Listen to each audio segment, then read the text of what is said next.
Ни өчен брусчатканы сүтеп аттылар? Менә дигән иде бит хәле. Ди әлеге майданчыкта бакча җиләк җимешләре белән сәүдә итәргә күнеккән әбиләр. Алар барысын да күреп тора.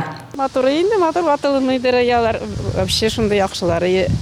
Не белән, ломнар белән итәләр, ватылмыйдыр инде, яхшы таймыйдыр әле ул чәчәкле шундый матур брусчатки нишләп алыштырганнардыр белмим. Бу күренешнең үз аңлатмасы бар. Быел Кайманов урамын реконструкциялау эшләре башлана. Иң беренчеләрдән булып драмтеатр каршындагы мәйданчыкны яңартачаклар, брусчатка җәячәкләр. Работы по реконструкции уйдут в сторону улицы Лесная. То есть будет восстановлено дорожное покрытие, будет восстановлена тротуарная сеть, заменен остановочный павильон, расширен парковочный карман для общественного транспорта.